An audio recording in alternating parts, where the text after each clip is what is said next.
Good afternoon, ladies and gentlemen. Welcome to this side event on enabling environments to implement and enhance NDCs, being organized by the UNFCCC Secretariat and the UAE Ministry of Climate Change and Environment. Just a quick note before we begin, if you would like to share your contact details and receive materials or post-event communications, kindly use the QR code given up there. We're also sharing some sheets, and this will be shared again later. I am Juhi Bansal, the regional expert for NDCs and LT-LEDS at the UNFCCC Regional Collaboration Center for Asia and the Pacific. I will be moderating this event today. In this critical decade for climate action, this side event aims to bring together stakeholders to present good practices in instituting enabling environments for enhancing and implementing NDCs with a fourfold aim.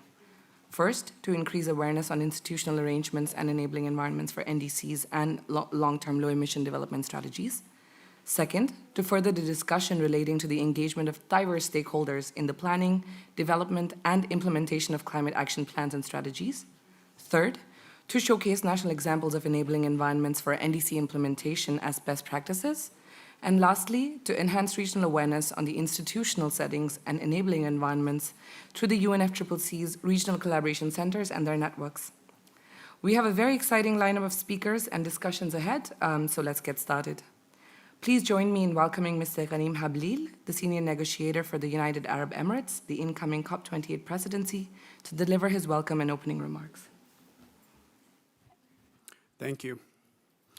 Distinguished guests, dear friends, on behalf of the COP28 Incoming Presidency, I'd like to first thank the UAE Ministry of Climate Change and Environment and the UNFCCC Secretariat for organizing this important discussion on turning ambition into action. We stand at a pivotal juncture in the timeline of our planet, where decisive climate action is not optional, but necessary for survival. The IPCC's Sixth Assessment Report has laid out a stark reality. Global temperatures have already risen by 1.1 degrees C, and each additional increment of warming will only intensify the negative impacts and related losses and damages. The outcome of the Sixth Assessment Report is clear. To prevent exceeding 1.5 degrees C, global emissions need to fall by 43% by 2030, compared to 2019 levels. Many countries have stepped up their ambition and submitted new NDCs, heeding the call for strengthened NDCs in Glasgow Climate Pact and the Sharm el-Sheikh Implementation Plan. Yet, the current projections indicate that global warming will exceed 1.5 degrees C unless more ambitious mitigation measures are implemented immediately. The NDC synthesis report that was published last year showed that while there's a clear trend that greenhouse gas emissions are being reduced over time, we still need to increase our efforts to reduce the likelihood of exceeding 1.5 degrees C. Based on the current trajectory, projected global greenhouse gas emissions are going to be only 0.3% lower than in 2019. That's roughly 42% too high to keep 1.5 degrees and 26% too high to keep 2 degrees. This shows that we are still nowhere near the scale and pace of emissions reductions required to mitigate global warming. Let us not forget, though, the significant progress we made on enhancing ambition and accelerating implementation globally. The Working Group 3 report of the IPCC Sixth Assessment Report brings a message of hope and opportunity. The finance, policy frameworks, and technologies that can support achieving the Paris Agreement goals are within our grasp. But to accelerate the transition at the scale and speed required to meet these goals, we must foster innovative and efficient approaches to build and implement ambitious NDCs and long-term low-emission development strategies. We also recognize that these must be combined with enabling conditions such as capacity building and access to finance. This involves robust and sustainable institutional arrangements, enabling conditions, and engagement from a diverse range of stakeholders. Today's agenda brings together countries and development partners to share best practices in creating these environments for enhancing and implementing NDCs. We envision COP28 as a milestone of transformation and inclusive action, a COP for all. We are at a halfway point, 70 years since the Paris Agreement, and 7 years to go until 2030. This is our moment to act, to change the course of our planet's future. Let us harness this opportunity to create a safer, more resilient world for future generations. And thank you. Thank you, Mr. Hablil. Thank you for those welcome remarks. Now I'd like to invite Mr. James Graybert, the Director of the Mitigation Division at the UNFCCC Secretariat, to give his opening remarks. Thank you. Distinguished colleagues, ladies and gentlemen, it's also my pleasure to welcome you to the side event on enabling environments to implement and enhance NDCs. And I also would like to start by thanking the co-organizers, the Ministry of Climate Change and Environment of the UAE, for the collaboration in organizing this relevant event in the lead up to COP28 in Dubai. And as you've just heard very clearly, IPCC, the science has told us that we're nowhere near where we need to be, and we need more ambitious NDCs, and we need to implement the NDCs we already have, and efforts need to be significantly scaled up. But we know this ambition is not putting us on the pathway, and we know the trajectory that we're on is not where we want to go. But we know countries are making their efforts. And while the world is submitting enhanced NDCs and putting them into action, there is this gap that we're talking about here that needs to be addressed. And through the NDCs, which are enshrined in the Paris Agreement as the means to deliver on the ambition that Paris has, we have to follow through. We have to deal with this. But of course, the countries can't do this on their own. There is no one size that fits all. At the same time, sharing experiences on these topics in an interactive manner as today, hopefully will help share the practical and the necessary solutions that can be found to address this crisis, to help the countries come forth with NDCs that really do close the gap. The enabling environments, as we've heard, such as participatory processes, institutional and regulatory capacity building, multiple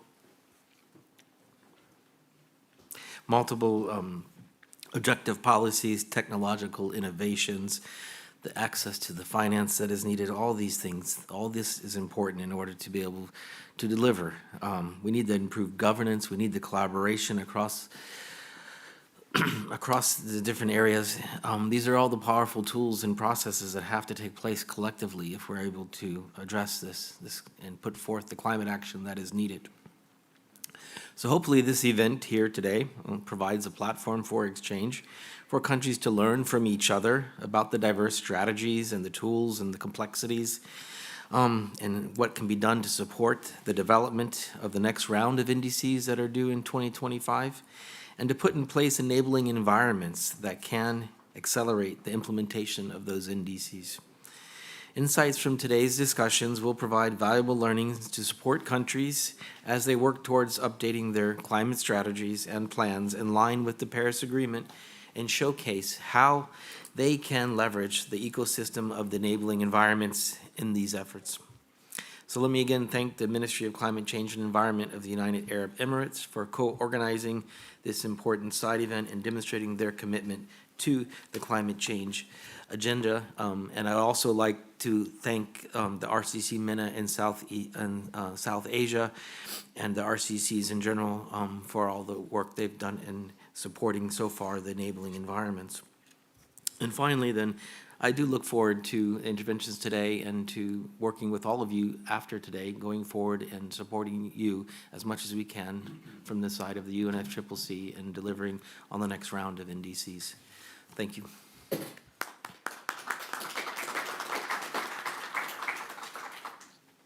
Thank you, James, for reminding us of the imperative to act now in this small window of opportunity that we have to meet the goals of the Paris Agreement through the NDC implementation and enhancement. I'm now pleased to invite my colleague, Mary, from the Regional Collaboration Center for the Middle East, North Africa, and South Asia, to moderate the fireside chat with Ms. Muna Alamoudi, the Director of Climate Change, Ministry of Climate Change and Environment, UAE. Thank you to our opening panelists.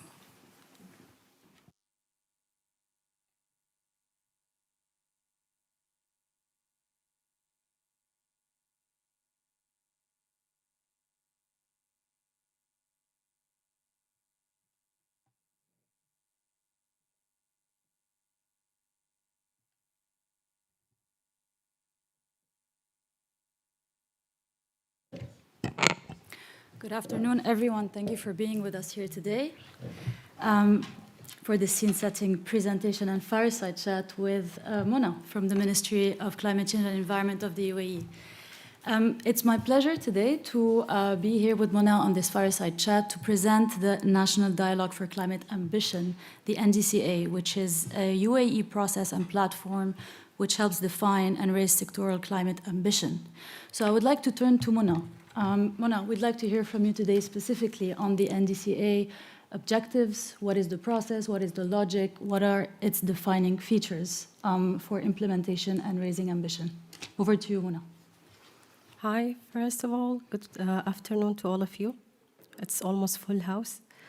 So I will have a short presentation to walk you through the NDCAs, which we refer to as the National Dialogue for Climate Ambition. Can we go next? So in general, it's actually a monthly sectorial discussions that we have with different high level, let's say, of strategic sectors that we define as a part of decarbonization pathway. So these sectors that has been identified, they have a high potential of having their reductions in the sense that we are, as a UAE, already announced the net zero by 2050. So as a part of the NDCA or the dialogues, we are trying to target certain objectives, and that's to raise the UAE sectorial ambition first, enhance the involvement of the key sectors in order to achieve our net zero emissions, and then having the climate champions from these sectors. Of course, there is a specific outcomes that we're looking for, but one of the key outcomes and deliverables that we're aiming for is to raise the level of the ambitions. And that's also to be captured in our inshallah, upcoming NDC that will be submitted, and the LTS, or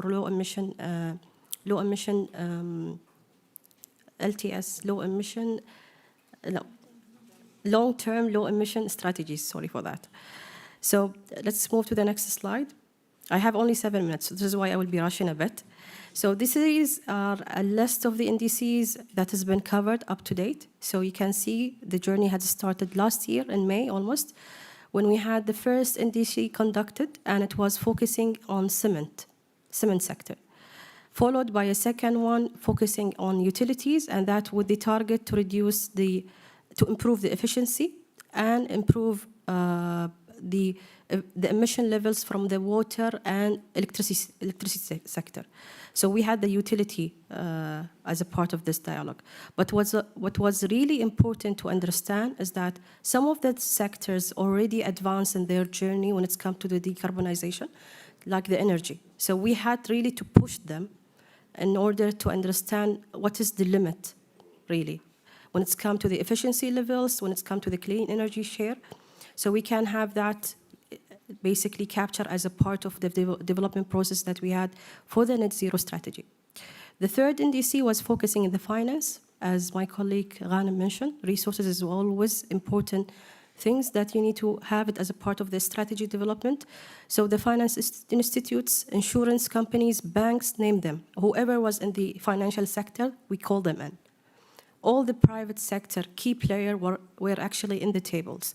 And one of the good things that I need to share is that these NDCS dialogues that we have with the sector has been attended from the senior level. So we have, or from the leadership level. So we have our Minister, Her Excellency Mariam Mheri, who's joining every single one of them, ensuring that even the representation from the private sector is coming from the top. So we have the commitment and buy-in from this sector in order to deliver upon what's been discussed and what's the expectation from this sector as we move forward. The fourth NDCA was more focused on the built environment. So that's to see how the real estate developer can help us in order to migrate and have that journey also have. As you understand, in the UAE, we are a federation, so most of what's been captured earlier was based on the government's federal or local entities' effort.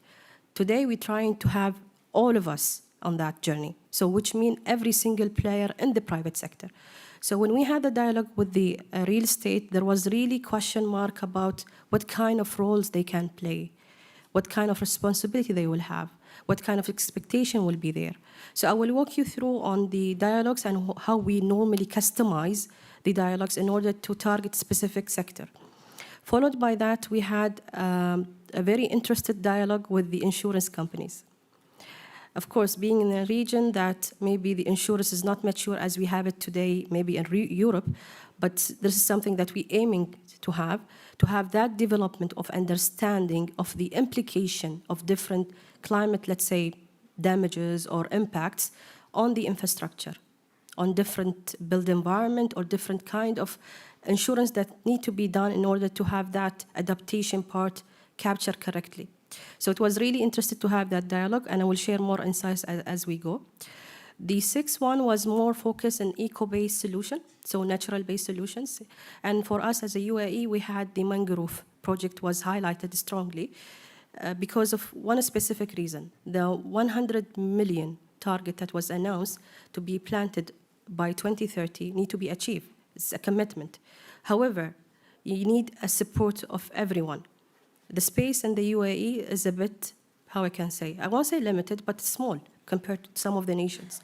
So considering what kind of private sector input can be there in order to enhance and delivering the project sooner. Because the aim is not only to do the plantation. If we can do it sooner, why not? The second NDC was focused in the waste sector. Some of you may be aware there is a lot of debate back and forth in the consumption pattern in the region, and there is a lot of debates on what's been done. So today we are trying to push that bar even further and ensuring that the waste sector, even the emission coming from that sector, is being controlled. The eighth and the ninth, I will try to club them, but the eighth was very interesting for us because we were targeting non-state actor. So we had the youth, the segment of the youth was captured. We had the target around, we call them youth circle, discussion with them in order to understand what kind of inputs they need to see in the strategy development, what kind of expectation they have. Followed by that, we had in the build environment, and I think on this specifically, it was more or less to see the building code, these kind of, let's say, policies and regulation related discussion in order to enhance that. On the last one, which happened last month, it was more focused in the industry in general. So we had the steel representative, the aluminum representative, any kind of medium or small industries that are already operational within the UAE. Can we go next? So we, as a MOCCAE team, or Ministry of Climate Change and Environment, had the privilege to have a good discussion with our colleagues from the UNFCCC, and on that, we brought to their attention that we want to have this practice also shared with the other parties to see how they can leverage in the practice and ensuring that they also raise the level of the ambition in their countries. So the MOU was signed, and there is a 3 years plan in order to have these kind of series of side events, sessions that we share the practice, even if to do with the general as we have today, or sectorial based, specifically to a specific sector. Can we go next? So this is a sample of one of the reports coming out from the first NDC. And on this report, you can see there was a proposed initiative coming from the audience who was part of this discussion, and there was a way forward. On the right side, you can see the picture of the MOU signed with our senior representative, the assistant undersecretary, with the cement, number of the cement, to use the RDF, sorry. So the RDF is actually type of the waste that was actually going to the landfill. It was a waste of resources going to the landfill. The idea was how to use that in the cement in order to have this kind of practice of introducing alternative fuel energy to them that have lower intensity when it's come to the carbon. So this is one of the samples or one of the examples that I want to share next. But how the structure of the NDC, how we go about it. So normally the NDC is like similar to the other events. But what is unique about it is that we always have the locals' perspective given on the discussions. So when we invite the sector, they need to understand their status. Are they performing well? Are they having their, let's say, operation within the expectation when it's come to the net zero strategy? And also, what's the long-term plan for that sector? So they have that perspective of what's the government directions, what kind of challenges that we're facing, what kind of enabler that we are thinking of as a government. And then also we give them the international best practice. We call in institutes, and let's say, for example, the example of the cement, we call the International Cement and Concrete Association, who came and present actually the global roadmap for the cement decarbonization on this dialogue to demonstrate that this is something implementable, something that will require some changes on the way we govern or deliver the product, but eventually it's doable. The third element is always about which pathway to be selected for that specific sector. Understanding the ground challenges. When you call on the technical team from that specific sector, they will tell you the insights. They will tell you, okay, what you're saying is realistic. Are you saying something maybe a bit dreamy, it's not implementable, or a bit of challenge that will require a different way of treating the matter or treating the problem? So all of that will be coming together to the reports that we publish to the sector and how they should be moving forward. Next. So this is a set of the questions that we normally go through. Can we go next? And then also I want to tell you, this is something that's been achieved through the NDCA. We have something called UAE Climate Responsible Pledge. On the 4th series of the NDCA, we have the first signing series of the pledge, where basically today we have 90 companies from the private sector committing themselves to certain elements that I will discuss in the next slide, please. Next. So it's really important to have that alignment between the government and the direction that we're going for, and what kind of strategies and policies that we are announced, and how the private sector is moving as a market. So it was really important for us to demonstrate that there is a commitment from the country to achieve the net zero. This is one. So that will require us to start measuring and reporting the GHG emission from all sources. This is one. Secondly, is that we are looking to embed the mitigation and adaptation measure as a core principle of every single operation within the UAE. Third element was about how to have this value chain, or let's say a chain of reaction. When you start something, that will influence the next, and the next, and the next, which means you engage your supplier, your partner, your customer, your end user in the process as you go to achieve the net zero. The inclusivity and the approach that was used was also to ensure that the youth, women, vulnerable communities or people of determination is also part of that planning process, and also that our partners, the private companies, also take that in the consideration while they are doing the development of their net zero plans. Next.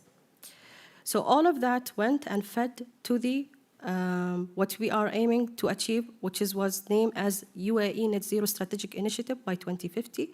And on that, there was a fundamental shift accordingly to move from business as usual reporting to absolute emission reduction reporting. This is a significant change, if you are aware of how the GHG normally has been reported. Second change that was introduced is that we are not anymore referring to 2016 as a reference year. We're referring to 2019, which is the most recent updated data sets available for the country as a whole, and reporting based on base year, not business as usual. Of course, within that, we are raising the level of the ambition across all sectors. Not only one of them, like energy, focusing only on the energy. It's all sectors that we have, as you can see, power, water, industry, building, transport, agriculture, and waste. Can we go next? So this is how the NDCA has been actually used across the other governance institution framework that we have. We have the UAE Climate Council, and then you have the Net Zero Committee that was formed for the strategy development. The NDC is one of the references that has been used to feed the strategy development with the support of all partners, being that government sector, local entities, or private sector. Can we go next? So all of that also has been feeding our development of the LTS, the long-term low-emission development strategy. Next. And within that, we came to the set of the measure that we want to focus on as a nation. So the first one was to have a focus in the clean and renewable energy sources, because we do understand that for the end-use sector to mobilize, you have to have a good share of electrification taking place. And that electrification should be done or should be coming from clean energy sources. Next. The second element that we also had to focus on is the raw material, ensuring that the raw material coming to our processes are friendly, sustainable. Next. The third element is more about the waste. We do understand that the consumption pattern in the region is high, so the waste treatment and expansion, and understanding that you need to control from the generation. Next. Here, it's more about the mobility and the transportation and the urban development. So how that has been integrated when you talk about cities, especially that most of us are not sitting, are actually living in the main cities. So it's heavy traffic, you have urban development, you have development within the building itself that you need to take into account that the destination between your needs and the place that you live, so we can have sustainably designed the city. Next.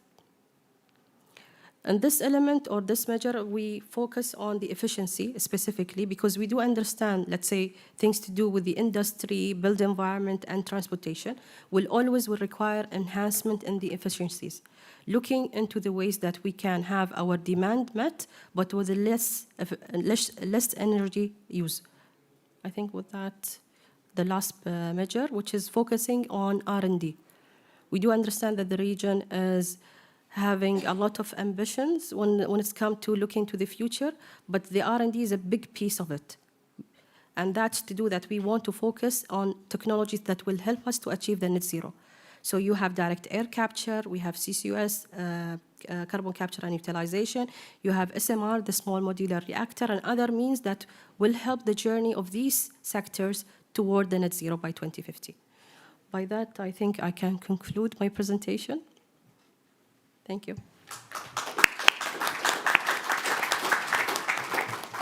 Thank you so much, Mona, for this very rich and comprehensive presentation on the NDCA. And especially, I want to touch upon the comprehensive and holistic nature of the approach. You've already given a lot of details. We see that there's a leadership component, an ownership component, as well as a whole of society approach on how you engage the different stakeholders in the UAE. And we can see also that on the term of the scope, there are dedicated sessions for the different sectors. On this point, it would be great to know how these different sessions, if you can also refer to concrete examples during your NDCA sessions, on how has this NDCA process contributed to the ambition in your NDC cycle, but also the LT-LEDS, and how has the non-party stakeholders, such as the private sector, civil society, and others, reacted to this process, and how has their engagement been furthered?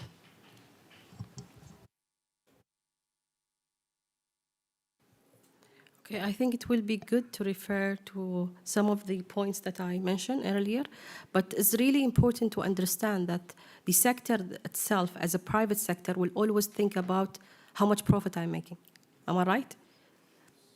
This is the mindset of them when they normally have their processes or operation progress with the time.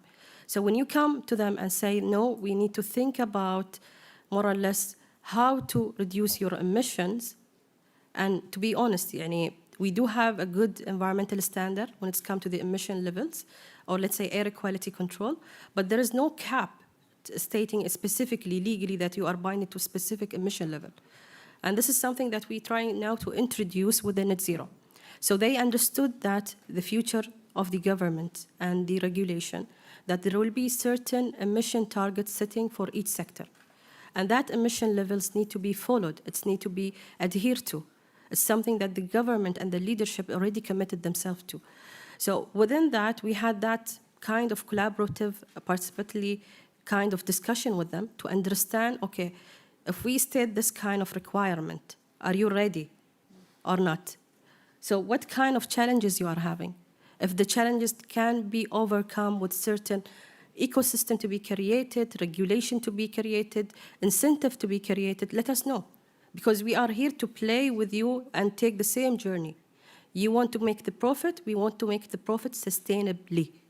This is what we're trying to do. So you've noticed maybe in the slide that we had one of the deliverables to have the sustainability outlook of the sector. It's not only about the emission reduction, it's everything within the sustainability angle. So that's mean also the profit. And the other aspect that I need to state is that you will notice as you go and do similar exercise within your nation that certain sectors are more ready to take the journey and more ready to seek for that opportunity and go with you with that specific pathway.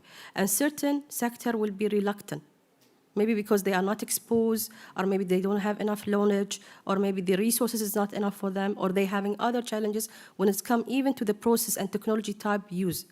So when we have these kind of dialogue, it was really insightful to see that some of the industry are really keen to move forward, but they don't have the, how I can say, the knowledge. So we actually, as a MOCCAE team, we're also supporting and having this kind of relation building with the other knowledge partner that we have to give them an access to the expertise that they need in order to mobilize. This is one. And some of this engagement was also to introduce them to the other players within other sectors. So we've noticed when we carried out actually the NDCAs is that we have a repetitive audience who's joining in every single NDCA we're doing because they want to be connected to the individuals and the right resources, right people to click and start their projects, their initiatives, so they can be in the right track. So it was really insightful to see that, and it's really important to say I do really appreciate that the leadership of this organization were committed. Without that, you cannot move really. Thank you so much, Mona.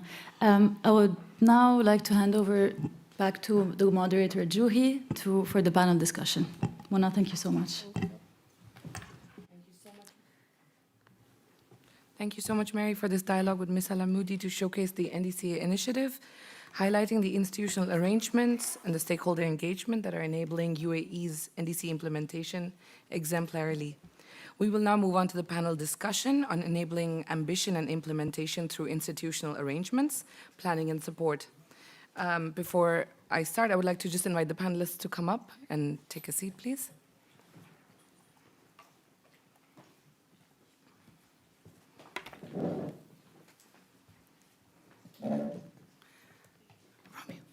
Romeo?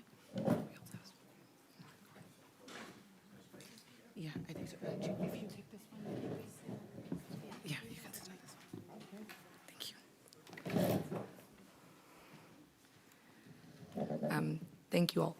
In this session, panelists will discuss various aspects of enabling environments, structuring of support, and the barriers and opportunities in this process, as well as share learnings and good practices that can enable the scaling and replication of these efforts.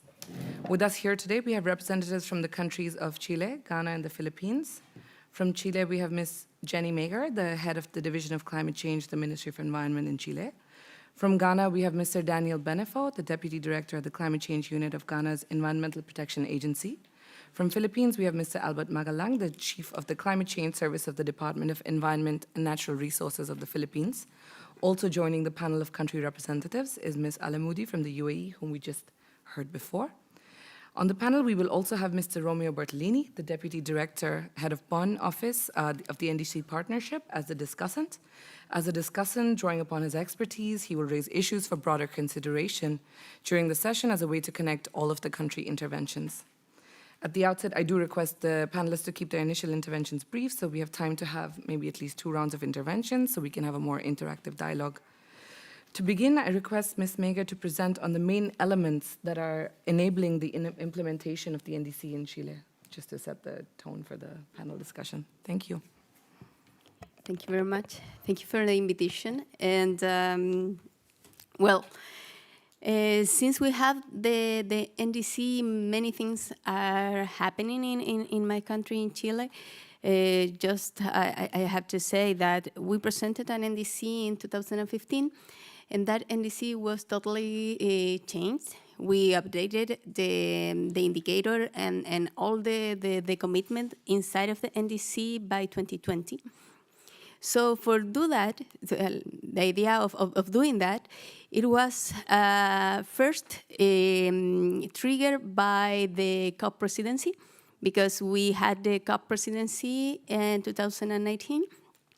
And for that reason, we commit a long-term commitment to be carbon neutral by 2050.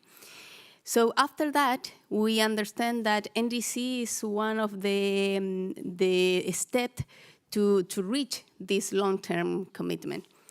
In that sense, we updated the NDC, consider this long-term goal, but also we consider the science that we had in the table, because in 2018 we received the report of the IPCC, the SR5, this R1.5, and with that report we took three important elements to update the NDC. The first one was the change of the trend that was needed before 2030. So we put an indicator to change our trend of emissions by 2025.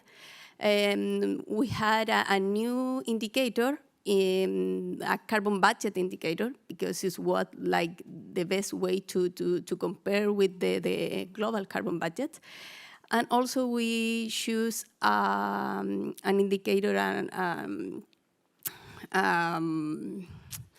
a number for 2030.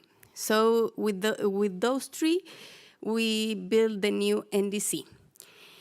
After that, we started work very hard in having a long-term strategy for 2050, because we understand that NDC is just a step to the commitment, to the long-term commitment, but we needed a roadmap.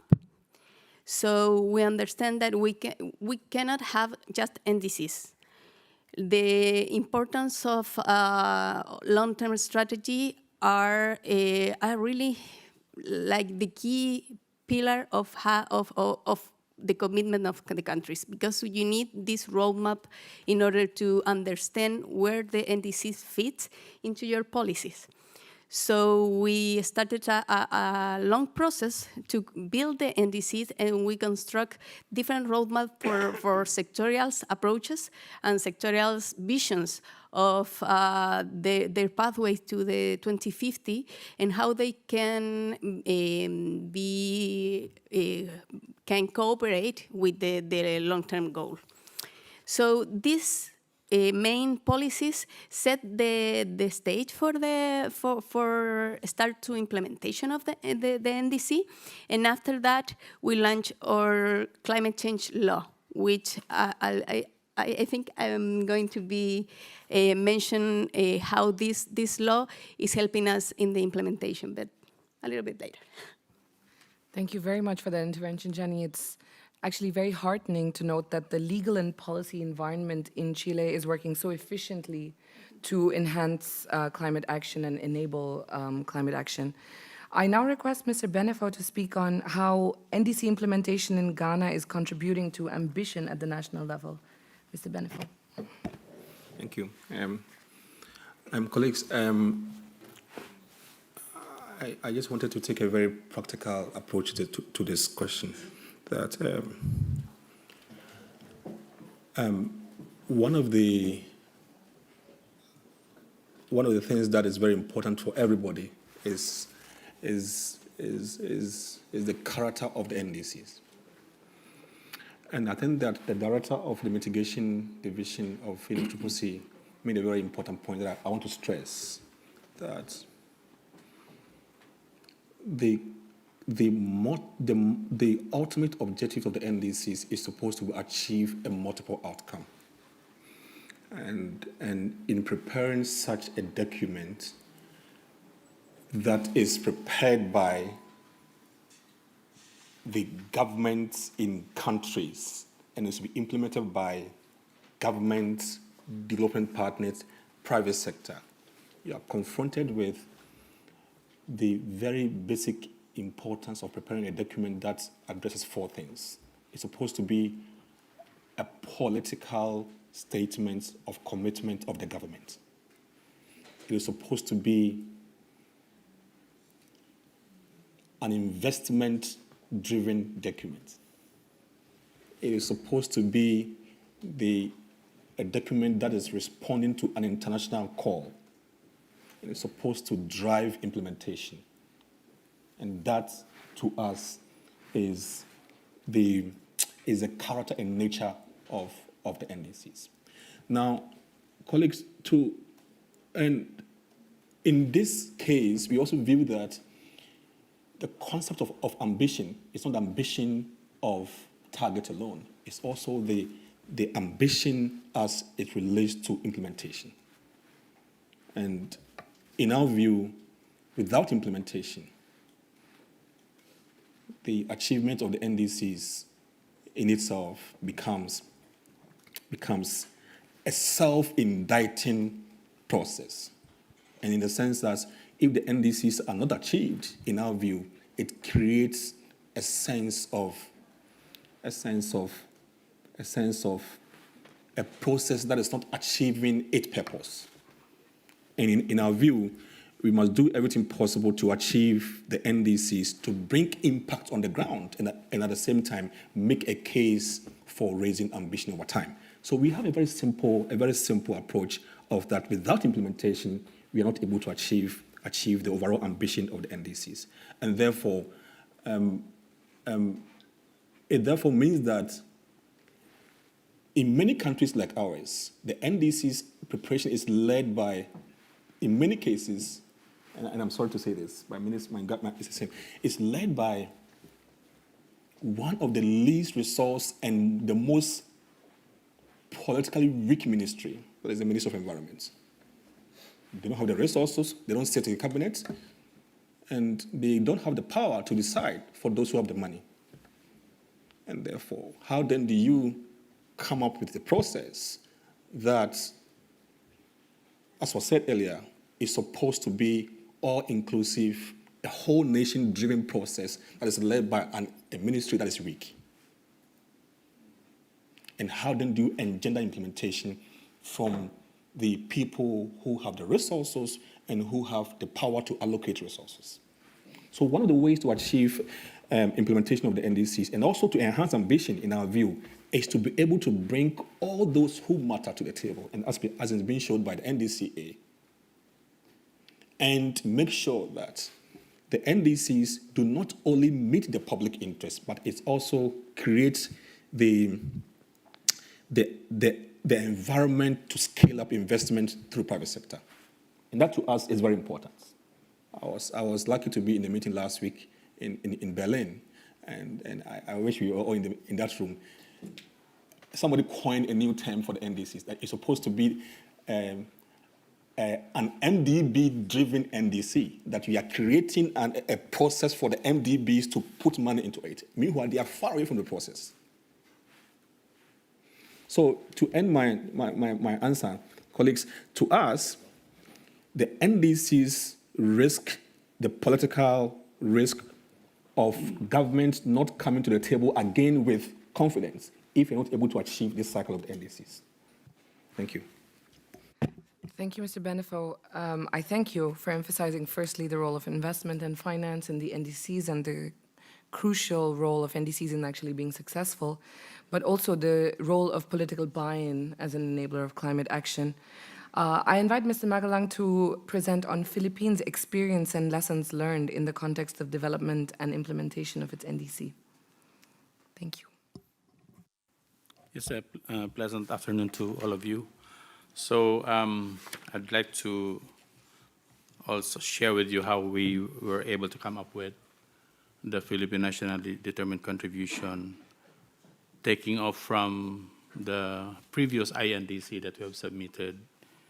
And in fact, so we were able to finalize our submission, the NDC submission, in 2021. And the sectors that were included are the energy, forest, transport, waste, and excluding the forestry, because at this point in time, we're considering the forest sector as a sink, and looking at the emissions, we're only dealing with emitting sectors. So with the submission of the NDC, I mean, the NDC would just remain as a report without there should be some supporting policy that would make it implementable. Like, for example, we have to work on the NDC implementation plan and also to work on interagency mechanism wherein a number of national agencies are engaged in implementing the sectoral components of the NDC. And of course, very important is to, the governance. It will always be a problem on how to have a consensus among government agencies, how to have their acts put together in, having a coordination, and also, especially in setting up targets, and also how to engage other sectors like the non-state stakeholders, the CSOs, communities, and the business. I would like to highlight that the Philippine NDC is actually, as I've mentioned by Daniel, is a political statement of countries. And for us, we take we consider NDC as a very seriously, because this is our opportunity to transform our technological basis into clean, non-greenhouse gas emitting technologies if possible, and work on transformation of a technological basis wherein we could realize or achieve real emission reduction or removals or avoidance. And we know for a fact that if you have to look at our NDC, it's actually a big portion of this would be would comprise of conditional commitments. Like, for example, we have 75% greenhouse gas emission reductions avoidance or commitment, but 72.29% of this would be conditional commitments, and only 2.71% would be the unconditional commitments. We have framed the NDC in this way because we would like to assert our right to the means of implementation which developing countries are entitled to acquire or to access support in terms of technology, finance, and capacity building. So it is an ambitious for us. It's 75%, but of course this is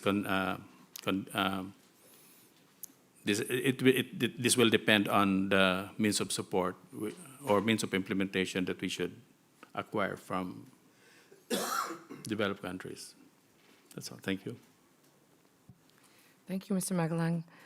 It's good to know Philippines' experience with the NDCs, and that's why we're having this important session to talk about these enabling environments, some of which depend on means of implementation and access to finance and technology, amongst other conditions.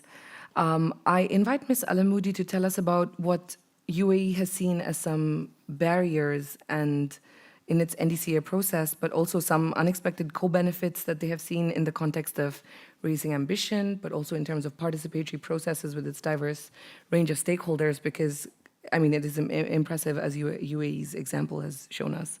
Thank you. Yes, thank you. I think I will give a bit of background of the NDC submissions for the UAE first before responding to the question.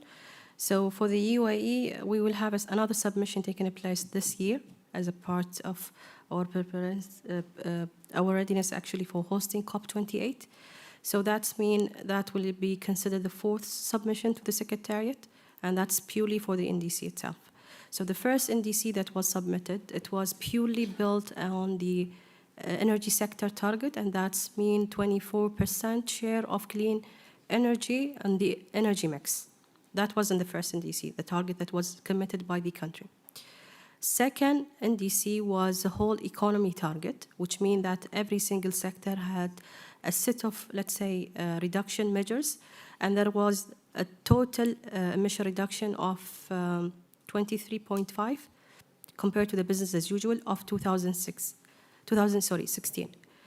On the third submission, which was to attend to the Glasgow call last year, it was actually a raise of the ambition using the same approach. So that's mean we raised the ambition from 23.5 to 31% compared to the business as usual, and that's also to the year of 2016.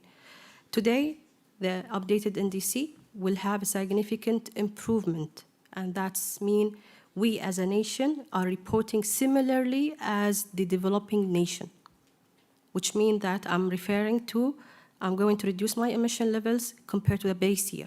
And that's base year, as I referred to in the slide, is 2019. This is one. Second improvement that is going to be introduced in the NDC is that the sectorial targets of these sectors has been identified with a set of measures, clear roadmap for each sector on how it's going to achieve the net zero and how it's going to achieve first the 2030 target.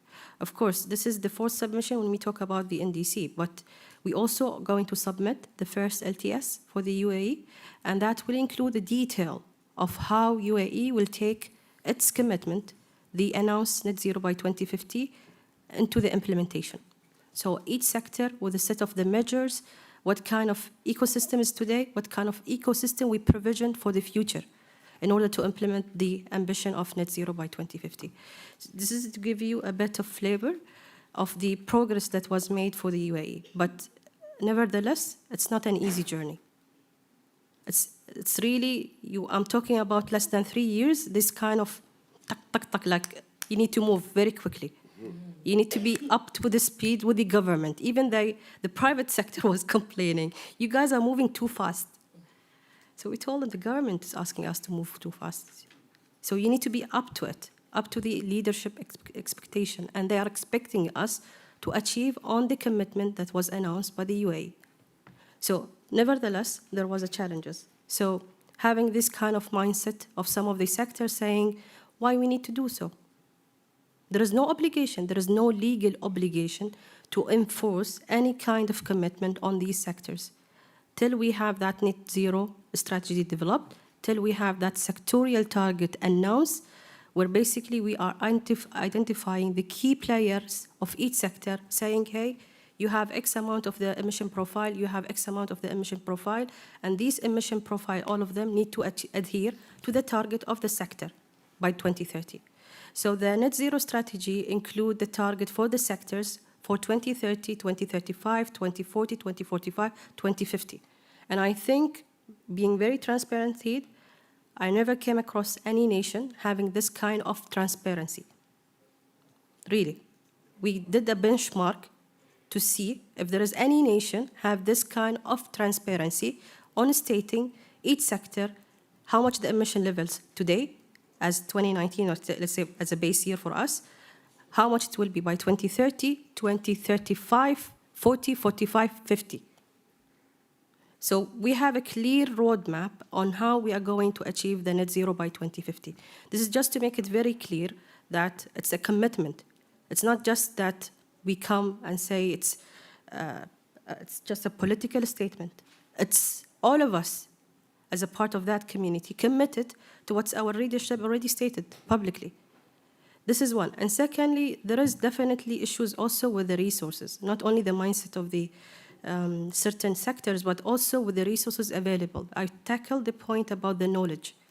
You will see the variation. If I can give an example, we have state-of-art technologies when it's come to the aluminum production, And when you come and compare it to the cement, it's like, so how to take that sector to compete and be in the business that producing green cement and be competitive. So this is really important. It's not just that we're trying to enforce to reduce the emission. You need to be a bit realistic that when you push them, you need to give them the correct tool, the correct resources, the correct everything they need in order to take that journey.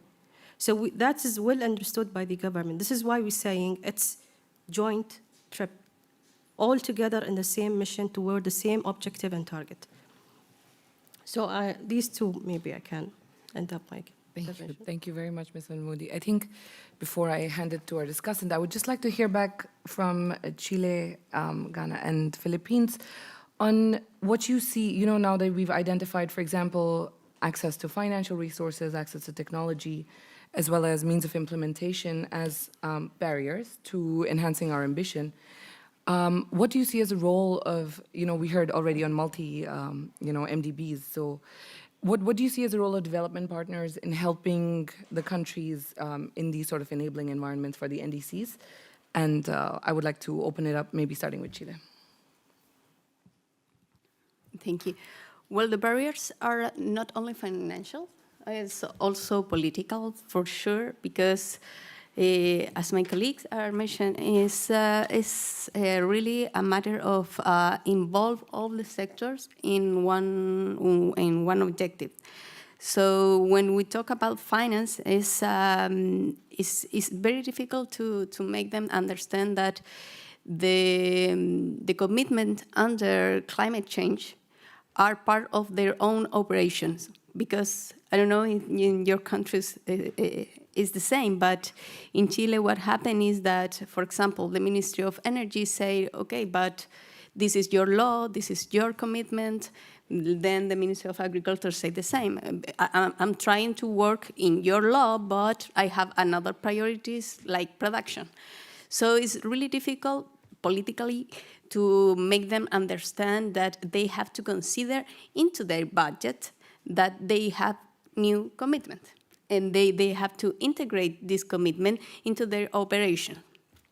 So saying that, the other barrier is how you can access to new kind of technology. For a country like Chile, which we are a mining country, we are not a technology developed country. It's really difficult to access new technology. So the strategy is to make effort to attract investment. For that reason, it's difficult and it's more challenging to have a strategy with the private sector, because of course investment is very related with the private sector involvement. And for that reason, all the policies that we are designing to implement the NDC, which are the sectorial plan, because similar to the Emirates, we are having new goals for different sectors, different emitter sectors. And with them, we are trying to develop plans to involve private sector in the different sectors, trying to make them part of the public policy and the plans for achieving the goal, the emission reduction goals. And with that, we are trying to validate this effort, trying to make all the stakeholders be part and feel part of the public policy related with climate.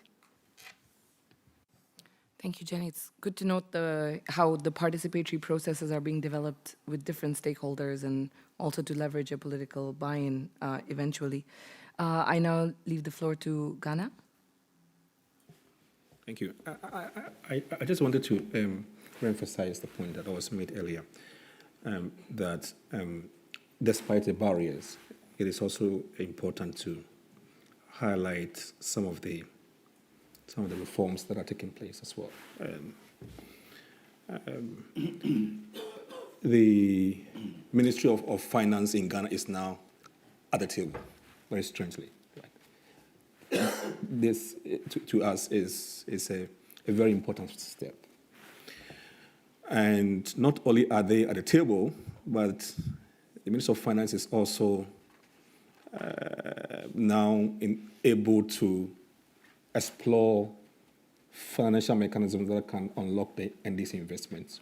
There's a whole agenda on how PPPs models can really unlock NDC investments, right, in the waste sector. So that's, I think, one very, and beside that, they have now a new PPP law, and a new PPP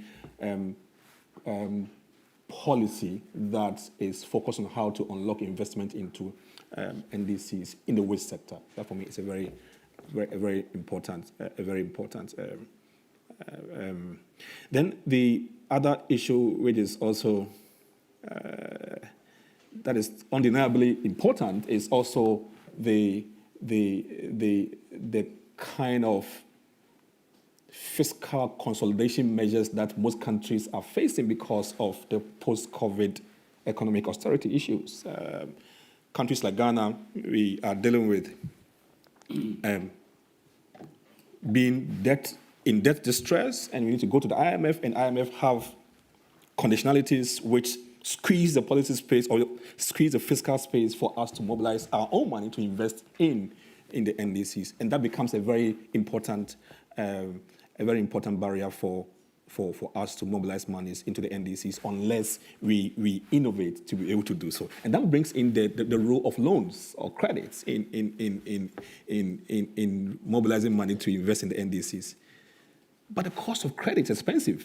In Ghana, you must take loans in dollars and deal with exchange rate fluctuations, and the cost of loan in investing in NDCs in itself becomes a big issue. So I'm saying that the post-COVID economic situation is not making the fiscal space attractive for mobilizing local money to invest in the NDCs, and therefore we need to look at the role of the MDBs.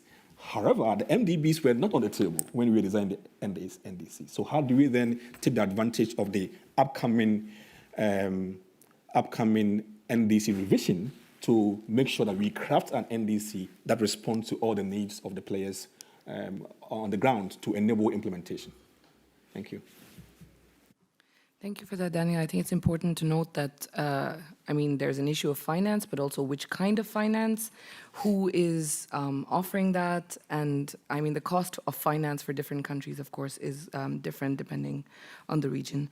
Thank you for that. I will now ask Mr. Magalang to respond to the same question. Yes, thank you. In addition to what I have mentioned a while ago, working on an NDC as our opportunity to be to access the means of implementation, there is also the important role of the private sector, especially the business sector. In fact, we're considering the Philippine NDC as something that should be translated into a business model, so that we can engage the business or the private sector, the investors, in the implementation of the various policies and measures that we have identified under the NDC. So there are a number of a set of projects, programs that were identified pertaining to energy, transport, industrial processes, and even for agriculture. These are projects that with the corresponding emissions avoidance and emissions reductions that were already calculated, and now the sectors are now being offered to the private sector. So there's always a challenge of how will the private sector be engaged in in the implementation of these policies and measures that were already identified. So it is a continuing task for the national agencies to have this policies and measures attractive, implementable, and, to some extent, attractive to businesses. So that's a challenge right now. And what is important is that we were able to come up with, honest to goodness kind of inventories. We were able to enhance the inventories because we really have to work on real numbers based on agreed methodologies, calculations. I mean, how to the different tools that we were able to acquire through the capacity building that were provided to us. So it's a work in progress. I mean, we have to enhance further our NDC, and also to consider other sectors if it's possible to add more, so that we can increase the percentage of the conditional NDC that we have identified, and also to revisit once again as we are preparing for the second NDC submission, to revisit the implementation plan and wherein we should really engage other sectors, as I've mentioned. Back to you. Good. Thank you, Mr. Magalang. Yeah, we recognize that the private players' participation is a challenge and a barrier, and there's where we note how UAE has done it already successfully, and how Chile is planning to involve the private sector in different aspects as well. I would now request Romeo to reflect on these interventions by the different countries and speak to NDC Partnership's role as one of the development partners in the planning and developing and implementing of climate action plans and strategies in a diverse range of countries. Thanks, Romeo. Yes, thank you very much. About 80 countries, to be precise, that we are working in, and I wouldn't consider us a development partner. We are more or less a platform for development partners, and of course our member countries, 120 of them, most of them from the global south, that come together and try to use this mechanism, the NDC partnership, and the international support that is out there from development partners, agencies, and so forth, to make sure that no time and resources is wasted to make these kind of things happen. When we talk about an enabling environment, I think the three major enablers that we heard today can be summarized in three groups. One is the political leadership and governance. The other one is finance, be it private sector own resources, fiscal leeway, or tax reform, and of course Article 6, the carbon pricing discussions, and of course target setting is very important there as well.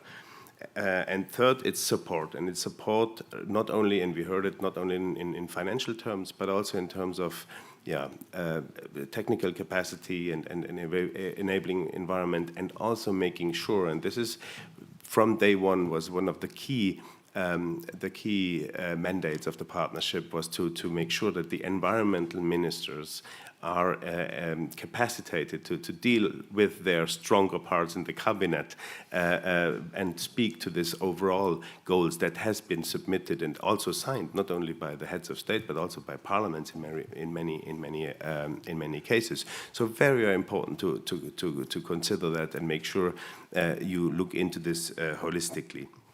And I think what we saw is very, very great and incredibly rich, with the Philippines looking into and distinguishing properly into this kind of conditional targets and unconditional targets, addressing actually also the responsibility that is with industrialized countries to support those countries that have not contributed to climate change but suffer from it most. That's a very important part, and I think we made quite good steps in the last years to address this. The issue of subnational actors and the importance of building capacity there as well for countries that are huge and complex in terms of their structure, like Philippines, extremely important. And I think what we heard in Chile is also very, very important, because at the beginning, I must confess, we were also a bit worried about this whole LT-LEDS net zero kind of discussion, because it was also, not few said this is going to, support people kicking the can down the road and not delivering on the NDCs, but looking at the long term, and it's too abstract also for policymakers and so forth. But having this alignment happening between the NDC and the LTS and making them talk to each other and being the same coin but different sides is extremely important as well. When I look into I think when it comes to Ghana, Daniel, I think you're making a good point there. I mean, without the Ministry of Finance, you're not getting anywhere actually. And the point which is extremely important there for countries like for countries that receive ODA and are also supported by the international community is to look into experience in other countries that have been helping them to ease their burden on the currency risks, but also on the debt. And you have this debt for climate swaps, debt for nature swaps instruments coming up. Armenia has quite some experience to share already. Other countries are having experience to share. So this peer-to-peer exchange here, and this is the perfect platform, let alone from COP and other events, to learn from each other and make sure this is going into the right direction. When it comes to, and just 3 points on the NDC partnership, when it comes to support for this kind of alignment and for the making sure you're like raising for your ministries, not only the environmental ministries, but also raise awareness with the others, support, we've been setting up a call like we did with our climate action enhancement package very early now in the days to make sure that countries have this time without, being too much in a hurry towards 25, to identify what they can provide in terms of the infrastructure to enhance their NDC and to look into the net zero and the LT-LEDS, but also to request the support from those that are set up to support them, have the financial and the necessary expertise to move this forward. This is what we call our thematic call on LT-LEDS and NDCs. And I think this is a very important part to not only channel the support, but also to make sure that, because it's also a matchmaking and a clearinghouse mechanism, that the resources are allocated most efficiently, and you in the developing countries, you're not chased by too many people at the same time for the same topics, which we know is also sometimes the case. And of course, at the end of the day, this peer-to-peer exchange in this whole exercise is also extremely important, where we meet here, but also on the regional level and in various occasions, to make sure that those lessons that you have also shared today are actually taken away. And I mean, UAE, that is of course exactly what one needs to do. This is the whole of government approach that you've been showing here at its best, and I think that is a really good model with this kind of NDCAs to move ahead and to make sure that the other government entities and the whole of society and the whole of economy is coming into that process. And this is really needed, and it should not be left in a niche. Thank you so much. Thank you so much, Romeo. I think you fulfilled that role very, very well as a discussant and responded to all the countries. But I mean, I see we're very short on time. So as we open the question and answer round, maybe we will take a couple of questions. Yes, I will ask someone to hand the mic over there. If you could please identify yourself and to whom you address your question. There's a mic, please.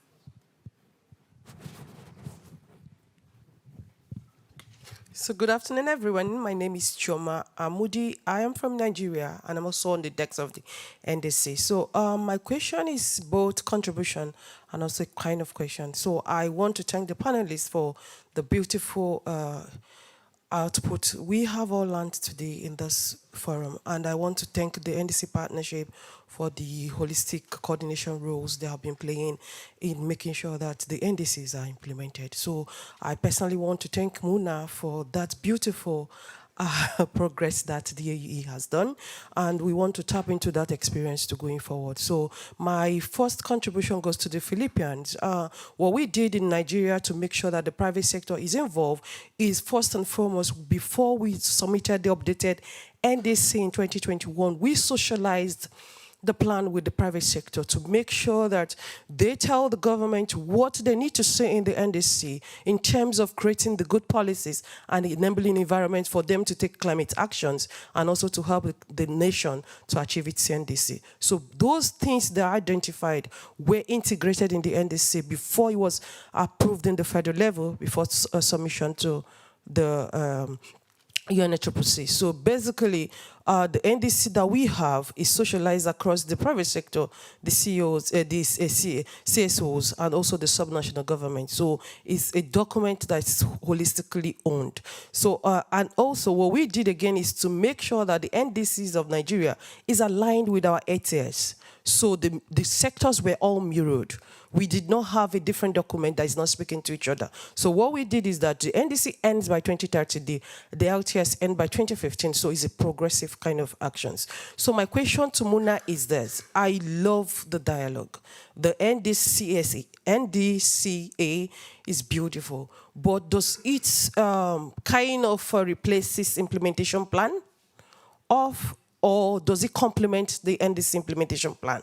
So the measure, how do you measure progresses made by sectors, by private sector, and what are the reporting channels? How do you integrate it? How do you report them? And what are the mechanisms that you have set aside, apart from the implementation plans? What are the mechanisms for reporting? And what are the channels of reporting? Shall I take it forward? Thank you for the question. Yeah, I would ask to address that. So I think the NDCA was a way of listening to the private sector, understanding what kind of issues and why they are, to some extent, some of the sector are stagnant in one place. So that understanding and insightful look and views on what the sector is having was really important for us as a government. Secondly, also for the private sector to have that kind of transparent dialogue with us. When you say it's a government, people will be a bit reluctant to be very transparent and open to have the discussion. So the informalizing or informal way of putting the NDCA help us to have that unlocked. Of course, when we have the discussion with the senior team from MOCCAE will be engaged. When it's the technical team will be engaged. So the correct feeding will be happening.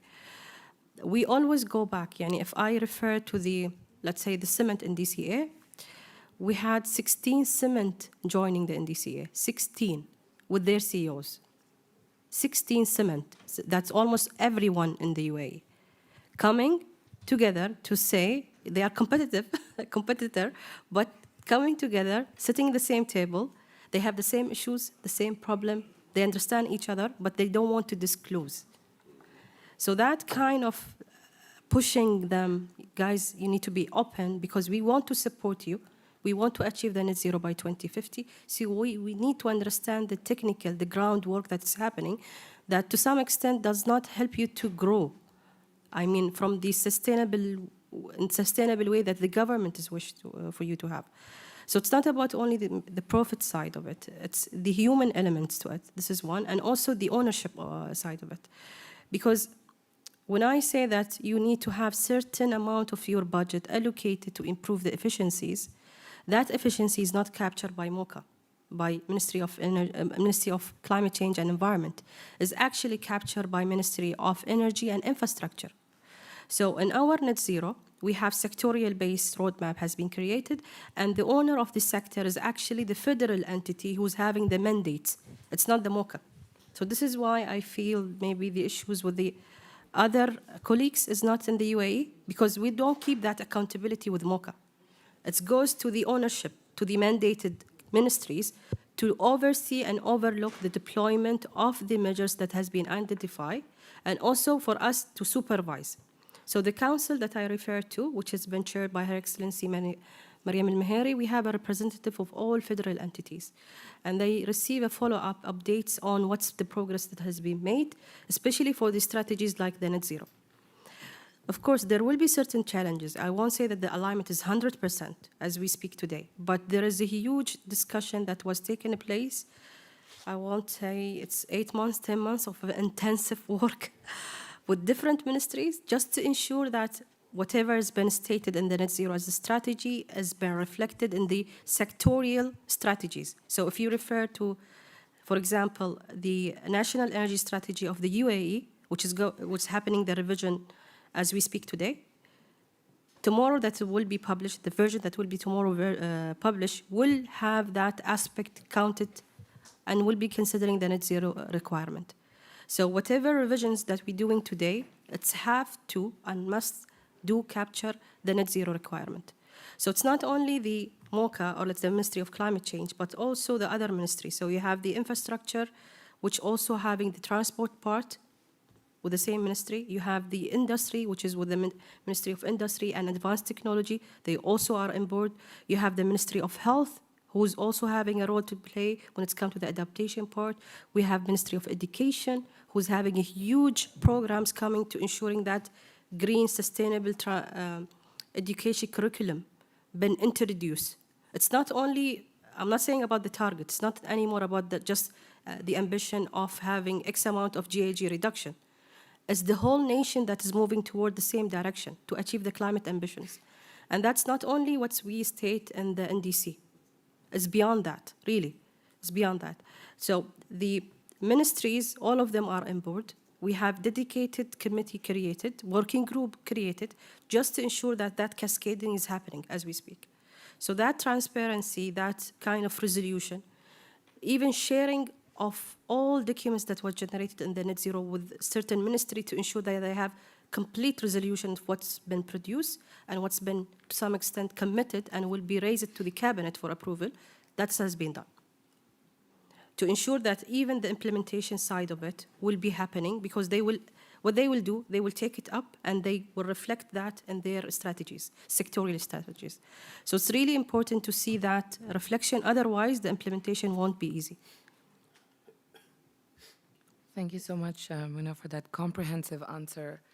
I can see we're already running around 8 minutes late, so apologies, we can't take any more questions at this moment, but please feel free to approach the panel after the event is over.